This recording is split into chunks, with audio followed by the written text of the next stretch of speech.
Okay, welcome everyone. Chapter 2 in Mesisei Laila. This piece I could talk about for a very long time, but we're going to try to keep it short. But this is packed. So it says of Tzadok, Aseichel v'ratzon, the mind and the will are two leaders, manhige of the person.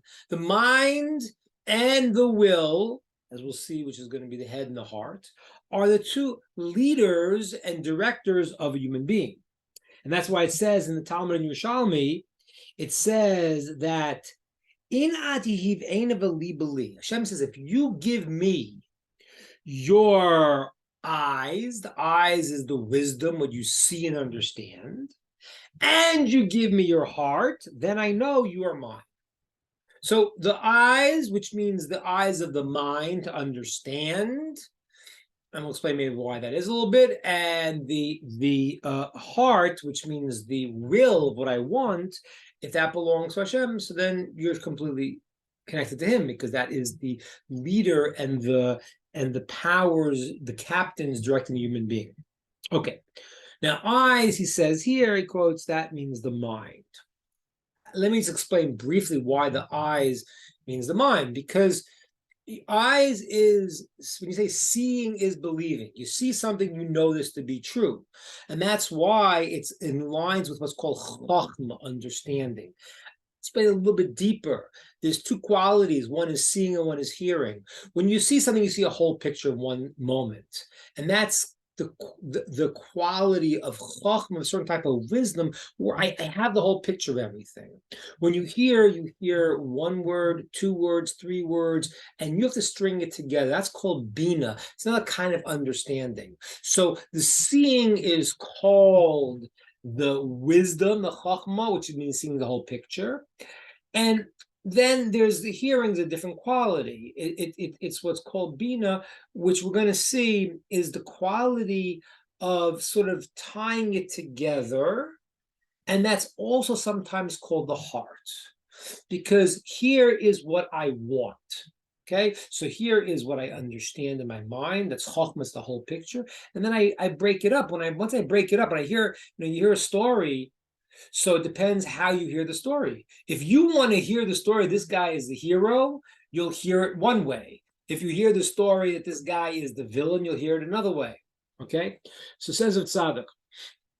And he quotes this incredible Gemara, the way he understands the Gemara. The Talmud says this is a halachic discussion on the laws of breaking Shabbos. There's certain things that are considered to be life dangers. Internal organs is considered life danger. You can break Shabbos for. So Talmud talks about what a problem with your eyes. And Talmud says the eyes, Eina, the eyes, are dependent on, are reliant on the heart. There's actually a physical connection between your eyes and I guess the shirayin and the ina is some kind of, I don't know, cords of the eyes, some type of process has to do with the heart. Rav Tzadok understands that means your wisdom, your chachma, your thoughts, your mind is dependent on your heart. How could that be? What does that mean? Because he says, because the main thing is the heart, and the life comes from the heart. And this is what he explains. Therefore, the mind follows the will of our hearts.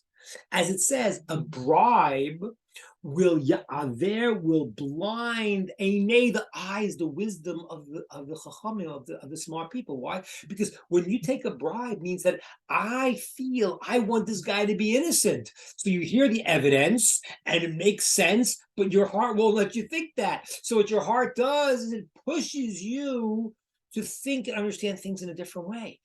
This is unbelievable, and this is obvious if you look at our lives. We understand that I want something, and I bend and I twist my mind to follow what I really want. I hear information and I want to understand it this way, and I turn it that way. So the mind is subservient to the will of the heart. So the heart is the king here. Okay? And this is what the verse says. Lama zeh mechir biyad kasil. Why is the price in the hands of the fool, the verse says in Psalms, v'lev liknos chachma, to acquire wisdom, but he has no heart. Meaning that you can't acquire wisdom if you have no heart, because you're going to try to understand the information, but if your heart is biased, then how can you understand something? You can't. I mean, just look at our own lives. Anything you really want. It's even funny, people that like watch sports.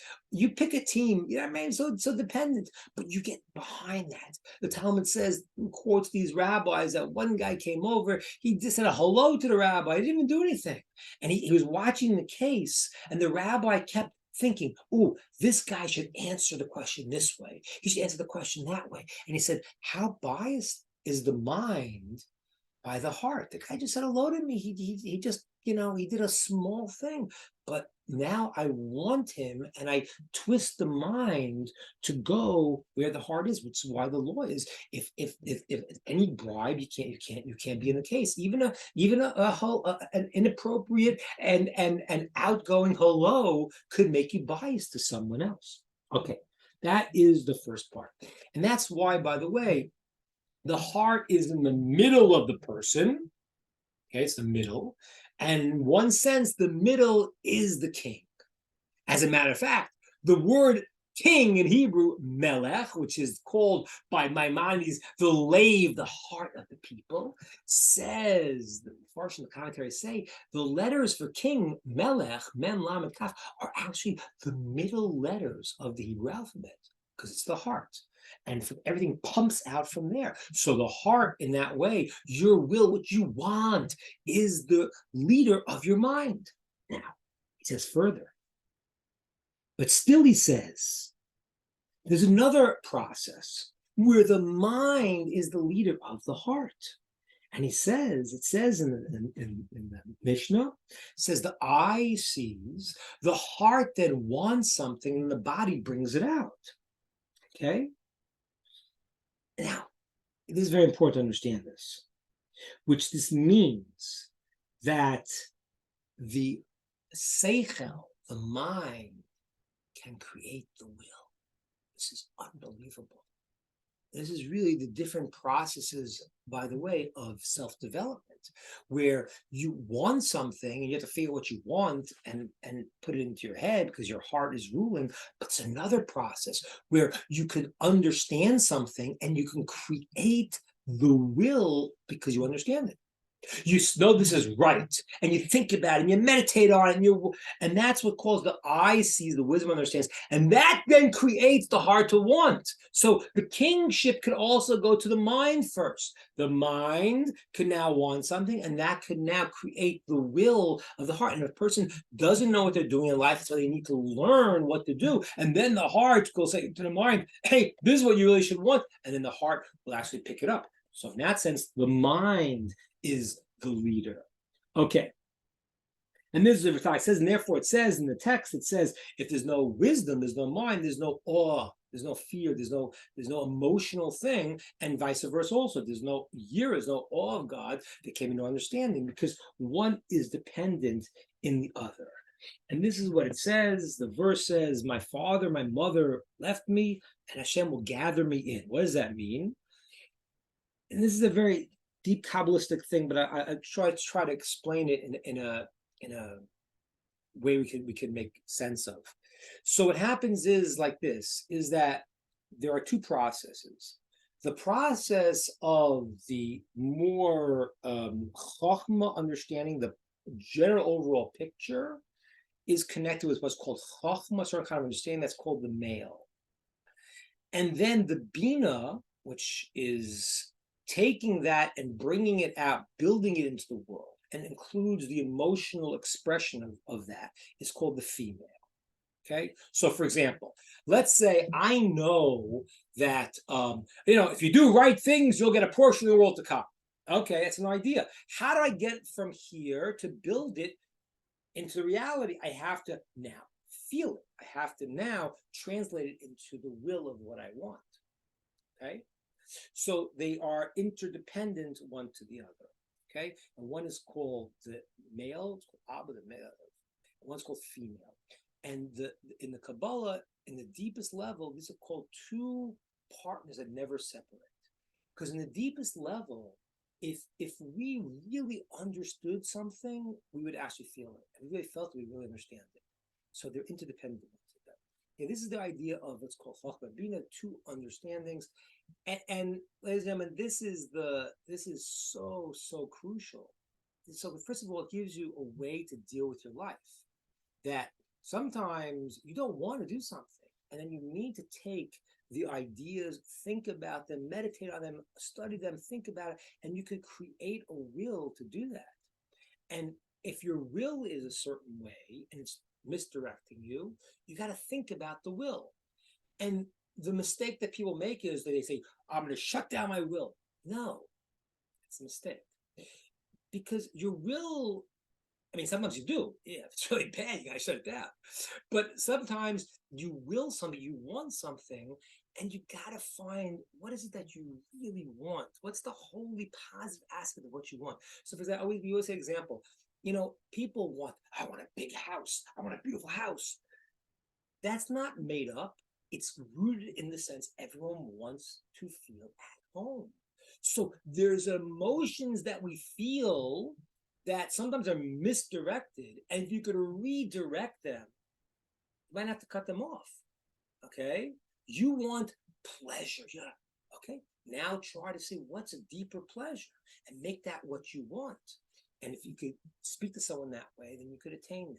These are two components of the being. The mind, you could start from the top down, as the Zohar says, the mind, moach, to lev, the heart, to the lower part of the body is called the kaved, the liver. It spells the word melech, moach, mind, lev, heart. Kaved is called king. You rule from the head down. If you go opposite up, it spells the word kelem, which means a disgrace. So in one way, the mind's got to dictate to the heart, but the mind has to understand that the heart itself is also a king, and it could sway you one way or another. So you have to hook in to what is your will, because in mystical and more Kabbalistic understanding, the root of something is called the keter, what I really want. That's the essence of the person. When I say to a person, why do you like this? That's why, because that's who I am. There's a certain what's called tainug, a certain pleasure and fulfillment. And this is what I am. Now, sometimes people get stuck in the wrong things, what they are. And then we have to stoke those coals to have them realize what they really want to be. But the top is the root of what I want to do. I want to do this. This is who I am. So now we come into the wisdom of what that means. And then there's the emotional level of where a person feels in their heart. Now, sometimes it's a direct representation of the deepest part of a person, and then we're okay. And sometimes it's an aberration that you have to fix up. That's the two leaders of the human being. The mind, which can understand and deep into the heart, and the heart which naturally wants, and then you have to deal with that. But Tzadok ends his piece by saying a fascinating thing. He says that sometimes a person has no mind and has no heart. He doesn't understand. That's what the verse means. My father, which is my understanding, my mother, which is my emotional expression of what I really want, leave me, because I did wrong things. And then the verse, Hashem Yasfen, Hashem will still gather me in. That's a kindness Hashem does. There's no, that's not us. Our job is to try to get the understanding, to get the proper knowledge. That's what we have to do. But he says that even when a person loses that and his mind is gone, it says in the verse, Hashem Yasfen, Hashem will gather me in. What that means, he says, is sometimes we're all over the place. And all that has to happen is if you bring all the parts together of the human being, then we become whole, and then we become healed, because that's what we really want. We just don't realize we're all over the place. And that's the verse says. Even if the wisdom, Avi, me, and the will leave me, Hashem will gather all the parts in, and he'll do it. But that's his job, meaning that that's not up to us. That's a kindness Hashem provides for all the reasons that He provides that, because that's the kindness, the merits of the forefathers. But our job is to try to move the mind to understand and move the heart to feel properly.